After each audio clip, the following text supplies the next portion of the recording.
and gentlemen, I am Kadene Chambers and thank you so much for joining us for another BTS Live Loss and Grief Gems. This month we're talking with Yvonne Pubien, and what are we talking about with Yvonne? Retirement. Yes, loss and grief and retirement, yes. There was no mistake, they still go hand in hand. And if you've already watched the full-length episode last Sunday, then you would understand, the challenges that Yvonne faced and just the mental challenge of transitioning and finding herself.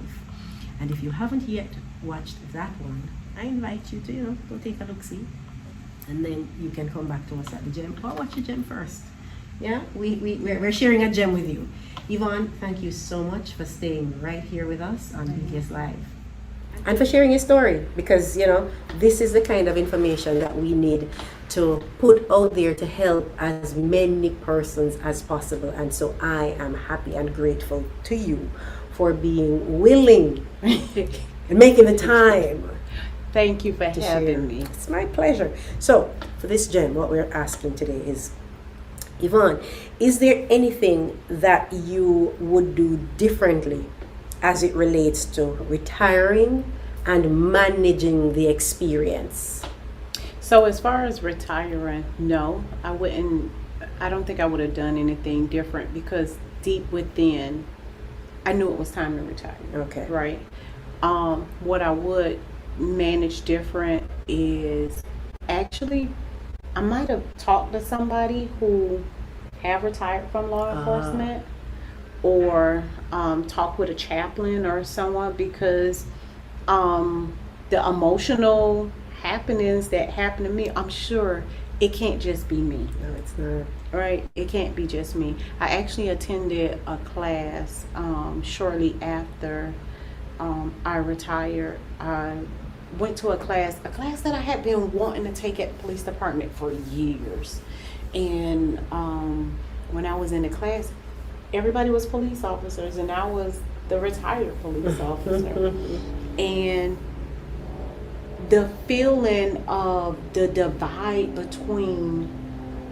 Really? Yeah. Why was you? It was that, okay, all right. Was that just your perception, or was there actually something distinct happening that made you feel that there was a divide?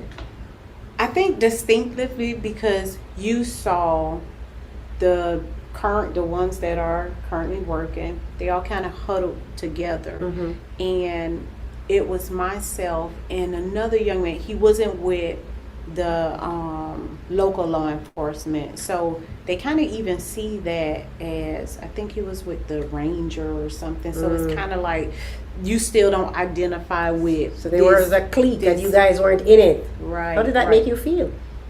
It, for spending those amount of years where you walked in the room and you felt the respect because you've been here at least 20, 22 years, and now you walk inside of a room and it's like, who are you?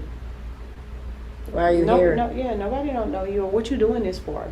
So you felt that happening, but I quickly took the tools that I learned along the way, like, your purpose has nothing to do with whether or not you're a police officer. You're here for this reason.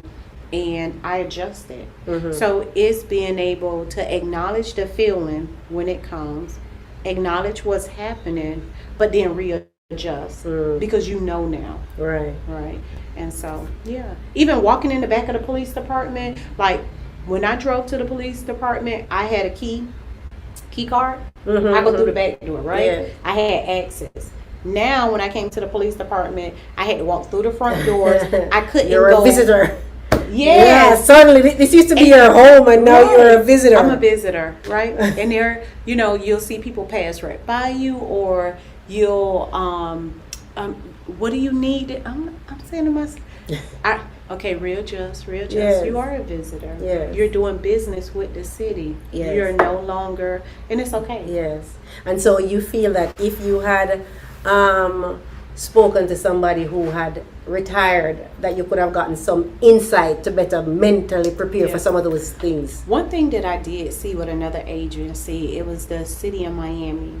they actually have a group of retirees that they all meet up, have breakfast Okay. at least Oh, once that a month or sounds something. nice. So they do they different support each other. activities. Exactly. And I know that was helpful. Yes, for them. definitely. And so at some point I say, maybe not right now because I have all this going on, but there is going to be a time where I want to reach out to all of those who retire with me and say, hey, come to the studio. Let's just. I love that. And all this that she has going on again is Nailed It DIY Studio for Lauderdale.